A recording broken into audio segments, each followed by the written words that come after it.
ಎಲ್ರಿಗೂ ನಮಸ್ಕಾರ. ನೀವು ನೋಡ್ತಾ ಇದ್ದೀರಾ Lakesh YouTube channel. Bigg Boss season 7 ಕೊನೆಗೂ ಮುಗ್ದೇ ಹೋಯಿತು. ಸೊ ಸೀಸನ್ 7 ಗೆದ್ದಂಥ ವ್ಯಕ್ತಿ ಯಾರಪ್ಪ ಅಂತಂದರೆ ನಮ್ಮ ಶೈನ್ ಶೆಟ್ಟಿ ಅವರು. ತುಂಬ ಕಷ್ಟಪಟ್ಕೊಂಡು ಗೇಮ್ಸ್ಗಳನ್ನ ಆಡಿ ಸೊ ಫೈನಲ್ ಆಗಿ ಬಿಗ್ ಬಾಸ್ ಸೀಸನ್ 7ನ ಅವಾರ್ಡ್ನ ಪಿಕ್ ಮಾಡ್ಕೊಂಡಿದ್ದಾರೆ. ಅದ್ರ ಜೊತೆಗೆ ಒಂದಷ್ಟು ಕ್ಯಾಶ್ ಪ್ರೈಸ್ನೂ ಕೂಡ ಗ್ರ್ಯಾಬ್ ಮಾಡ್ಕೊಂಡಿದ್ದಾರೆ ಅಂತಲೇ ಹೇಳ್ಬೋದು. ಅಫ್ಕೋರ್ಸ್ ನಾವು ಹಲವಾರು ವೀಡಿಯೋಸ್ಗಳನ್ನ ನೋಡಿರ್ತೀವಿ ಯೂಟ್ಯೂಬಲ್ಲಿ, Bigg Boss winner Shine Shetty, Bigg Boss winner Shine Shetty, ಅದು ಇದು ಅಂತ. ಸೊ ನಾವು ಎಷ್ಟು ಗೆದ್ದವ್ರಿಗೆ ಎಷ್ಟು ಬೆಲೆ ಕೊಡ್ತೀವಿ ಅಷ್ಟೇ ಬೆಲೆ ನಾವು ಸೋತವ್ರಿಗೂ ಕೂಡ ಕೊಡಬೇಕಾಗುತ್ತೆ. ಸೋತಿದ್ದಾರೆ ಅಂತ ಹೇಳೋದಕ್ಕೂ ಆಗಲ್ಲ. ಒಂದು ಸಿಂಪಲಾಗಿ ಒಂದು ಸಣ್ಣ ಎಕ್ಸಾಂಪಲ್ನ ಕೊಡೋದಕ್ಕೆ ಇಷ್ಟಪಡ್ತೀನಿ. ಈ ಒಂದು ಸಮಯದಲ್ಲಿ ನಿಮ್ಗೆ ನೀಟಾಗಿ ಅರ್ಥ ಆಗುತ್ತೆ. ನಾವು ಸಮಾಜದಲ್ಲಿ ಇವಾಗ ಒಂದು ಎಕ್ಸಾಮ್ ಬರೆದಿದ್ದೀವಿ ಅಂತ ಅಂದ್ಕೊಳ್ಳಿ. ಆ ಒಂದು ಎಕ್ಸಾಮಲ್ಲಿ ಯಾರಾದರೂ ಒಂದು ವ್ಯಕ್ತಿ ತುಂಬ ಒಂದು ಒಳ್ಳೆ ಮಾರ್ಕ್ಸ್ನ ತೆಗೆದು ಡಿಸ್ಟಿಂಕ್ಷನಲ್ಲಿ ಬಂದುಬಿಟ್ರೆ ಆ ಒಂದು ವ್ಯಕ್ತಿನ ನಾವೆಲ್ಲ ಇಂಟರ್ವ್ಯೂ ಮಾಡ್ತೀವಿ. ಅವ್ರ ಬಗ್ಗೆ ಕೇಳ್ತೀವಿ, ನೀವು ಹೆಂಗೆ ಓದೋದ್ರಿ, ಎಷ್ಟು ಓದೋದ್ರಿ, ಯಾವ ಥರ ಬರೋರಿ, ಹಂಗೆ ಹಿಂಗೆ ಅಂತೆಲ್ಲ ಕೇಳ್ತೀವಿ. ಸೊ ಆದರೆ ಈ ಫೇಲ್ ಆಗಿರುವಂಥ ವ್ಯಕ್ತಿನ ನಾವು ಯಾವುದೇ ಕಾರಣಕ್ಕೂ ಹೋಗಿ ನೀವು ಯಾಕೆ ಫೇಲ್ ಆದ್ರಿ, ನೆಕ್ಸ್ಟ್ ಪಾಸ್ ಆಗ್ತೀರಾ, ಅದು ಇದು ಅಂತ ನಾವೇನು ಬೋಧನೆ ಕೊಡೋದಿಲ್ಲ ಅಲ್ವಾ. ಒಂದು ಇನ್ಸ್ಪಿರೇಷನ್ ಮಾತುಗಳನ್ನ ನಾವು ಆಡೋದಿಲ್ಲ ಫೇಲ್ ಆದಂಥ ವ್ಯಕ್ತಿ. ಅದಕ್ಕೋಸ್ಕರ ಆ ಫೇಲ್ ಆದಂಥ ವ್ಯಕ್ತಿ ಏನು ಮಾಡ್ತಾನೆ, ಕುಗ್ಗೋಗ್ತಾನೆ.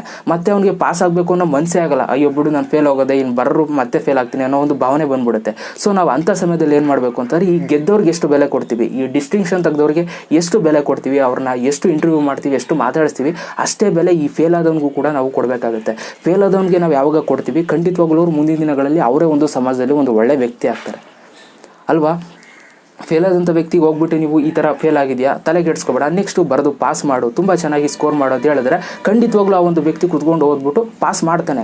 ಎಕ್ಸಾಂಪಲ್ಸ್ಗಳು ಬೇಜಾನಿದ್ದಾವೆ, ಓಕೆನಾ. ಫೇಲ್ ಆಗಿ ಸಮಾಜದಲ್ಲಿ ಒಂದು ಒಳ್ಳೆ ಹೆಸರು ಮಾಡಿದಂಥ ವ್ಯಕ್ತಿಗಳು ತುಂಬ ಜನ ಇದ್ದಾರೆ, ತುಂಬ ಜನ ಸಾಧಿಸ್ತವ್ರು ಇದ್ದಾರೆ. ಸೊ ಆದ್ದರಿಂದ ನಾನು ಏನು ಹೇಳ್ತೀನಿ ಅಂತಂದರೆ, ಯಾವುದೇ ಒಂದು ಕಾರ್ಯಕ್ರಮ ಆಗ್ಬೋದು, ಫಸ್ಟ್ ರ್ಯಾಂಕ್ ಬಂದಿದ್ದಾರೆ, ಅವ್ರಿಗೊಂದು ಅವಾರ್ಡ್ ಸಿಕ್ತು ಅಂತಂದರೆ ಅವ್ರಿಗೂ ಬೆಲೆ ಕೊಡಬೇಡಿ ಅಂತಲ್ಲ. ಅಫ್ಕೋರ್ಸ್ ನಾನು ಕೂಡ ಶೈನ್ ಶೆಟ್ಟಿ ಅವ್ರ ಬಗ್ಗೆ ತುಂಬ ಮಾತಾಡಿದ್ದೀನಿ, ಈ ಥರ ಅವಾರ್ಡ್ ಗೆದ್ದಿದ್ದಾರೆ ಅಂತ ತುಂಬ ಹೇಳಿದ್ದೀನಿ. ಬಟ್ ಅದೇ ಬೆಲೆನ ಸೇಮ್ ಈ ಒಂದು ಸೆಕೆಂಡ್ 3ನೇ ರ್ಯಾಂಕ್ ಬಂದವ್ರಿಗೆ, ರನ್ನರ್ ಅಪ್ ಏನಾಗಿರ್ತಾರೆ ಅವ್ರಿಗೂ ಕೂಡ ಅಷ್ಟೇ ಬೆಲೆ ಕೊಡಿ ಅಂತ ಹೇಳೋದಕ್ಕೆ ಇಷ್ಟಪಡ್ತೀನಿ. ಸೊ ಈ ಒಂದು ವಿಡಿಯೋದಲ್ಲಿ ನಾನು ಕುರಿ ಪ್ರತಾಪ್ ಅವರು ಮತ್ತು ವಾಸುಕಿ ವೈಭವ್ ಅವರಿಗೆ ಕಂಗ್ರ್ಯಾಚುಲೇಷನ್ ಹೇಳೋದಕ್ಕೆ ಇಷ್ಟಪಡ್ತೀನಿ. ಯಾಕೆಂತಂದರೆ ಒಂದು ರನ್ನರ್ ಅಪ್ ಆಗೋದು ತಮಾಷೆ ಮಾತಲ್ಲ. ಅವರು ರನ್ನರ್ ಅಪ್ ಆಗಿದ್ದಾರೆ ಅಂತಂದರೆ ಅವ್ರಿಗೂ ಕೂಡ ಒಂದೊಳ್ಳೆ ಫ್ಯಾನ್ ಬೇಸ್ ಇದೆ ಅಂತಲೇ ಅರ್ಥ, ಓಕೆನಾ. ಕುರಿ ಪ್ರತಾಪ್ ಅವ್ರ ಬಗ್ಗೆ ನಾನು ಮಾತಾಡಬೇಕು. ತುಂಬ ಹಲವಾರು ಒಳ್ಳೊಳ್ಳೆ ಸಿನಿಮಾಗಳನ್ನ ಕೊಡ್ತಾ ಬಂದಿದ್ದಾರೆ, ಮುಂದೆನೂ ಕೂಡ ಒಂದು ಒಳ್ಳೊಳ್ಳೆ ಸಿನಿಮಾಗಳನ್ನ ಕೊಡಲಿ ಅಂತ ಹೇಳೋದಕ್ಕೆ ಇಷ್ಟಪಡ್ತೀನಿ.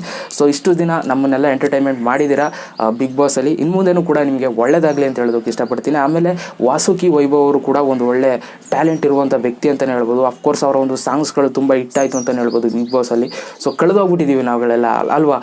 ಇನ್ನೂ ಬೇಕಾಗಿದೆ ಅನ್ನೋ ಒಂದು ಸಾಂಗು ಎಷ್ಟು ಇಷ್ಟ ಆಗ್ಬಿಟ್ಟಿದೆ ಅಂತಂದರೆ, ಇತ್ತೀಚಿನ ದಿನಗಳಲ್ಲಿ ಅವರ ಒಂದು ಸಾಂಗ್ ಬಂದು ತುಂಬ ವರ್ಷಗಳೇ ಆಗಿದೆ. ಬಟ್ ನಾವು ಆ ಒಂದು ಸಾಂಗ್ನ ಕೇಳ್ತಾನೆ ಇರಲಿಲ್ಲ. ಯಾಕೆ ಅಂತಂದರೆ ಅವರ ಟ್ಯಾಲೆಂಟ್ ಏನು ಅಂತ ನಮ್ಗೆ ಗೊತ್ತಿರಲಿಲ್ಲ. ಬಿಗ್ ಬಾಸಲ್ಲಿ ಅವರ ಟ್ಯಾಲೆಂಟನ್ನು ನೋಡ್ಬಿಟ್ಟು ಇವಾಗ ನಾವು ಇನ್ನೂ ಬೇಕಾಗಿದೆ ಸಾಂಗ್ನ ತೆಗೆದು ಯೂಟ್ಯೂಬಲ್ಲಿ ನೋಡ್ತಾ ಇದ್ದೀವಿ. ಈಗ ಮಿಲಿಯನ್ಸ್ ಗಟ್ಟಲೆ ವ್ಯೂಸ್ ಆಗಿದೆ, ಓಕೆನಾ. ಸೊ ವಾಸುಕಿ ವೈಭವ್ ಅವ್ರಿಗೂ ಕೂಡ ತುಂಬ ಒಳ್ಳೆ ಫ್ಯಾನ್ ಬೇಸ್ ಇದೆ ಅಂತಲೇ ಹೇಳ್ಬೋದು. ಅವ್ರಿಗೂ ಕೂಡ ಒಂದು ಒಳ್ಳೆ ಫ್ಯೂಚರ್ ಇದೆ ಮುಂದೆನೂ ಕೂಡ. ಸೊ ಒಂದು ಒಳ್ಳೊಳ್ಳೆ ಸಿನಿಮಾಗಳನ್ನ ಕೊಡಲಿ, ಅದ್ರ ಜೊತೆಗೆ ಒಂದು ಒಳ್ಳೊಳ್ಳೆ ಸಾಂಗ್ಗಳನ್ನ ಆಡಲಿ ಅಂತ ಹೇಳೋದಕ್ಕೆ ಇಷ್ಟಪಡ್ತೀನಿ. ಯಾಕೆಂತಂದರೆ ಆ್ಯಕ್ಟರ್ ಆಗುವಂಥ ಗುಣಗಳು ಅವರಲ್ಲಿದೆ ಅಂತ ನಾನು ಭಾವಿಸಿದ್ದೀನಿ. ಅದಕ್ಕೆ ಒಳ್ಳೊಳ್ಳೆ ಸಿನಿಮಾಗಳನ್ನ ಕೊಡಲಿ ಅಂತ ಹೇಳಿದೆ. ಆಮೇಲೆ ಇದ್ರ ಜೊತೆ ಸ್ಪರ್ಧಾಳುಗಳು ಯಾರ್ಯಾರೆಲ್ಲ ಇದ್ದಾರೆ ಬಿಗ್ ಬಾಸಲ್ಲಿ, ಸೊ ಅವ್ರಿಗೂ ಕೂಡ ಎಲ್ರಿಗೂ ಒಳ್ಳೆಯದಾಗಲಿ, ನಿಮ್ಮ ಒಂದು ಫ್ಯೂಚರ್ ತುಂಬ ಚೆನ್ನಾಗಿರಲಿ ಅಂತ ಹೇಳೋದಕ್ಕೆ ಇಷ್ಟಪಡ್ತೀನಿ.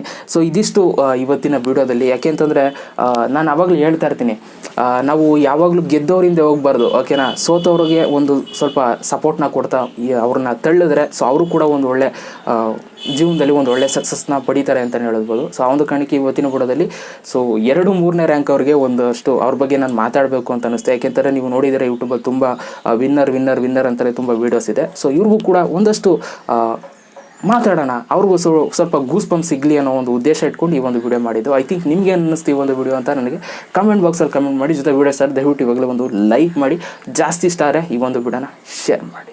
ಮತ್ತೆ ಸಿಗ್ತೀನಿ. ಎಲ್ರಿಗೂ ಬಾಯ್, ಜೈ ಹಿಂದ್, ವಂದೇ ಮಾತರಂ.